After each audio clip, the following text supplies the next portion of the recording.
Olá pessoal, meu aluno da primeira série aqui do Colégio Intergênios, espero que esteja tudo bem com vocês aí, esteja estudando, esteja se cuidando. Olha só, a gente vai dar prosseguimento aqui às nossas aulas, né? Nossa aula de hoje de História é a unidade 8, Roma Antiga, a formação do mundo romano. Então nós temos aí duas unidades que vão tratar sobre Roma, tá? Hoje, basicamente, a gente vai falar sobre o processo de formação, sociedade, características da religião.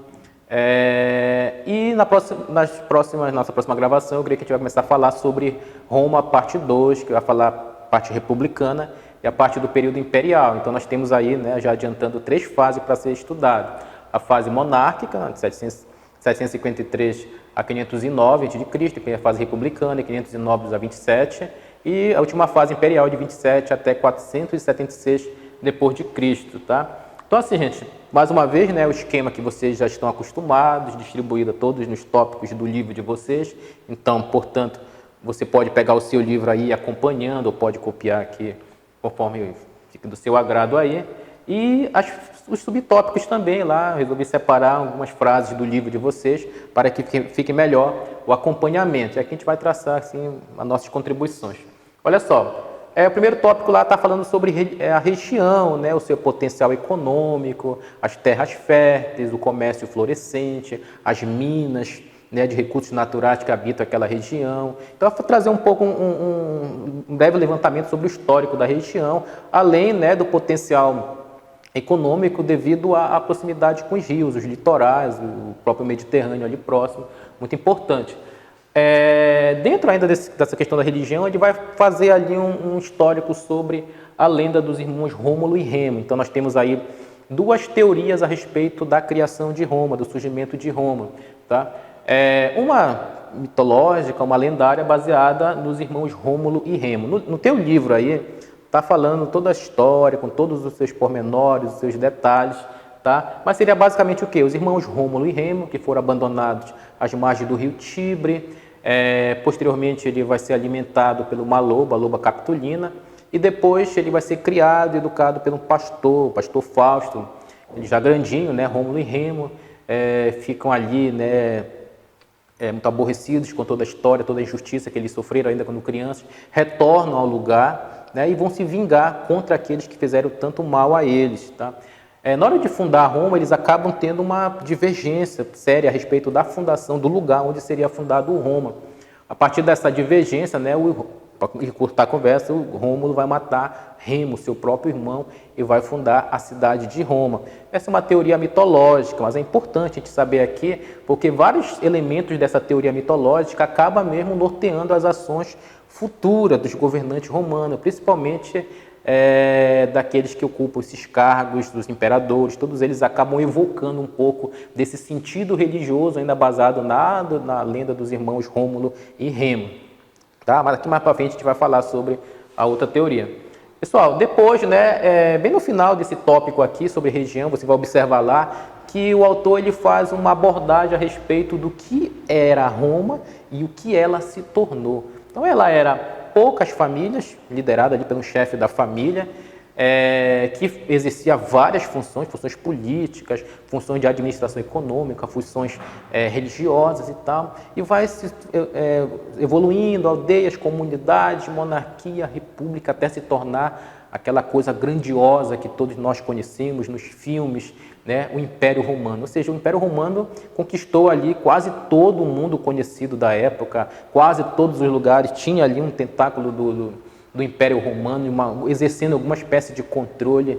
E é muito importante essa abordagem para que a gente já tenha noção do tamanho que era o Império, tamanho em todos os sentidos. Não é só o tamanho do ponto de vista territorial, gente, mas o tamanho do seu poder, do seu prestígio, do seu potencial econômico e do seu potencial bélico também, é uma coisa que a gente não deve descartar aí, em todas as suas implicações, todas as suas consequências. A gente vai observar isso aí. Prosseguindo lá, né, o livro de vocês tem um tópico lá falando sobre os romanos, e aí ele vai se ater um pouco a respeito da origem desses romanos, tá? Essa explicação aqui é uma explicação mais de cunho científico, né, que diz ali que, na verdade, o povo romano se originou a partir de uma fusão de povos, de uma mistura de povos, Que povos seriam esses? Os povos que já habitavam aquela região, os povos autóctones, tá? Lígures, sículos, por exemplo, com outros povos, por exemplo, os povos indo-europeus, tá? Entre eles latinos e sabinos, que chegam ali depois do século XX a.C., chegam àquela região, se misturam com os povos autóctones. Depois nós temos uma outra leva de povos aí, entre eles os etruscos, lá para o século VIII, mais ou menos, de Cristo, os gregos, tá? Sim, os gregos também compõem ali, no momento inicial da formação do povo romano, os gregos estão ali presentes, né? Eles vieram ali pelo século VIII, ainda fruto daquela diáspora grega, né? Está acontecendo aí uma diáspora, uma dispersão do povo grego que vem lá da Península Balcânica, né? Se refugiando ali no sul da Península Itálica. Então nós temos aí, compondo esse povo, os autóctones, nós temos aí os latinos, os sabinos, nós temos os etruscos e nós temos os próprios gregos, né? A mistura desses povos aí dará origem ao que a gente chama de civilização romana, tá? E falando mais especificamente sobre esses povos, sobre essa pirâmide social aí, essa composição social, é importante a gente destacar aqui qual é o papel desempenhado por cada uma dessas classes sociais. Evidentemente, eu já queria adiantar para vocês aqui que nós vamos ter mudanças, tá? Mudanças, por exemplo, grupos sociais que vão surgir, a classe dos equestres, por exemplo, vai surgir aí aqueles que vão se enriquecer muito e vão ganhar muito prestígio na época imperial, então eles vão entrar aí nessa pirâmidezinha. E também vai haver mudanças de status político também, tá? Por exemplo, clientes vão ter o seu poder fortalecido, os plebeus começam a ter muitas conquistas legislativas, né? Várias leis que acabam favorecendo eles politicamente, é uma luta que eles têm aqui. Então, esse aqui é o quadro inicial, a gente está falando na época romana ainda, vai ter o período republicano, o período das instituições, e as coisas vão mudar. Pessoal, mas via de regra assim, os patrícios, né? Pela própria ordem ali já estabelecida, os patrícios, grandes proprietários de terras, detentores das terras mais férteis, ocupam os cargos políticos mais importantes, uma verdadeira aristocracia de sangue, gente. Então eles detêm a maior parte eles exercem uma espécie de monopólio, controle político e econômico sobre a estrutura política nesse período monárquico aqui. Isso não vai mudar muito quando acontecer o período republicano, tá? Mas os patrícios, eles são sim essa elite privilegiada lá da Roma. Os clientes que têm esse nome justamente porque eles são clientes dos romanos, são uma espécie de dependentes dos romanos, né? Os romanos acabam ajudando ele do ponto de vista econômico e esses clientes acabam, digamos assim, retribuindo com apoio político. Então, eles são uma espécie de prestadores de serviço para os patrícios, por isso então esse nome, se ocupam de várias atividades e a posição dele também vai mudar conforme a fase política romana. Os plebeus, gente, ocupam a maior parte na verdade eles, digamos assim, são em maior número, tá? Grande parte deles são comerciantes, mas nós temos aí atividades diversas aí no meio, tá, gente? Agricultores, e muitos desses plebeus vão se enriquecer muito, principalmente quando acontecer aí esse período aí mais, desse caráter mais expansionista, no final da República Romana, tá? Então os plebeus, mas também tem um problema, né? Eles não têm direitos políticos, eles não conseguem, do ponto de vista político, participar do comando da Roma monárquica. Tá? Eles não conseguem tomar decisões, participar, ter voz ativa, tomar uma decisão. Então, por exemplo, se os caras lá criassem uma lei que prejudicasse eles não teriam como se defender. Então, por isso a importância da participação política e é por isso que eles vão lutar um pouco mais à frente. E por fim aqui, gente, os escravos, tá? Tá lá no livro de vocês também, vocês vão dar uma lida e vão perceber que ele destaca lá 3 tipos de modelo de escravidão. Aquele que já nasce escravo, tá? De nascimento mesmo, filho de um escravo no caso. Tem aquele lá que se tornou por dívidas, não tinha como pagar, acabou se tornando o objeto para sanar a sua dívida, ou seja, ele próprio. E tinha aquele que era muito comum também, que é o prisioneiro de guerra. Então, aconteceu a guerra ali e aquele povo conquistado, ele acaba se tornando escravo do povo conquistador. Tá? E aí isso vai aumentar muito durante o Império, tá, gente? Nesse primeiro momento aqui, no período monárquico, até que os escravos não são um número tão significativo assim, mas isso vai mudar, principalmente no final da República e pegando o Império aí muito. Até porque a gente vai ter algumas leis, a gente vai estudar um pouco mais lá para frente, que tem algumas leis que elas vão acabar com alguns tipos de escravidão, entre eles a escravidão por dívida. Então o caminho vai ser conseguir escravos através da expansão, através do imperialismo. Assunto para nossas próximas aulas. Olha só, gente, continuando aqui, ó. Então eu destaquei aqui algumas características da monarquia romana, os reis, tá? E seus diversos aspectos. Esse rei, gente, é um rei indicado pelos deuses. Essa é a mentalidade que eles têm. Então, não é uma coisa assim que eles, como posso dizer, com caráter puramente político ou puramente econômico, enfim. Não, gente, existe aí um forte sentimento convergente de que ele representa um Deus. Ele é indicado pelos deuses, tá? Por isso ele deve ser respeitado, tá? A gente tem que imaginar assim, por exemplo, se você comparar, por exemplo, lá na Mesopotâmia os reis, eles também se diziam representantes dos deuses. Lá, por exemplo, no Egito, Faraó, né, o rei, no caso Faraó, ele se colocava como um próprio deus, né? Se você olhar, por exemplo, para o período lá do absolutismo, né, os reis como representantes dos deuses e tal. Então sempre eles vão evocar esse sentido religioso e tal. E esse indicado pelos deuses aqui, eles evocam muito aquele que eu falei ainda há pouco, né, da teoria lendária dos irmãos Rômulo e Remo e tal, para tentar sustentar essa ideia. Mas a religião, ela é muito forte, ela está intrinsecamente ligada à sociedade romana, tá?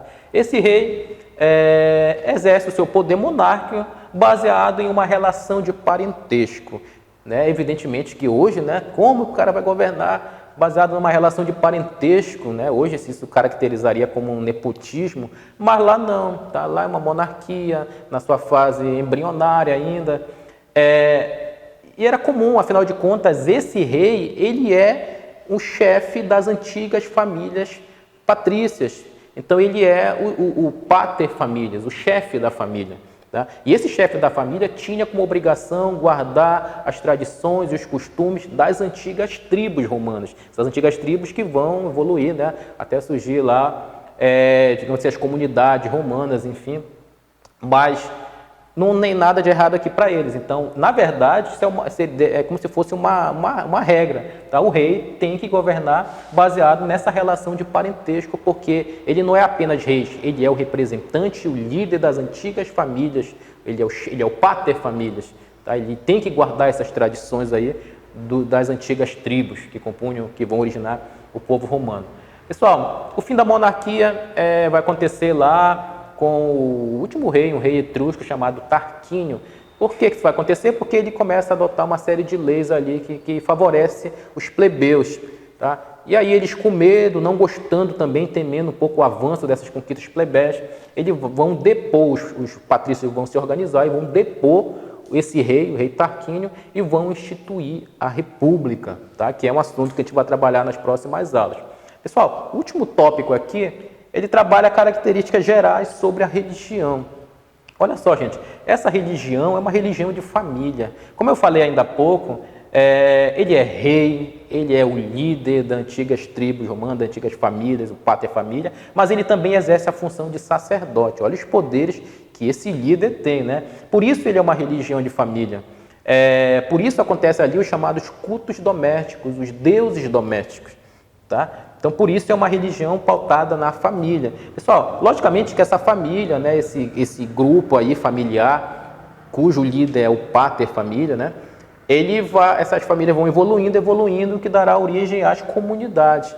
Essas comunidades, inevitavelmente, vão ter como base a religião, porque isso está presente na origem das famílias, onde ele é o rei, ele é o sacerdote e ele guarda essas tradições. Então, evoluindo, vão surgir as comunidades e essas comunidades terão como base a religião.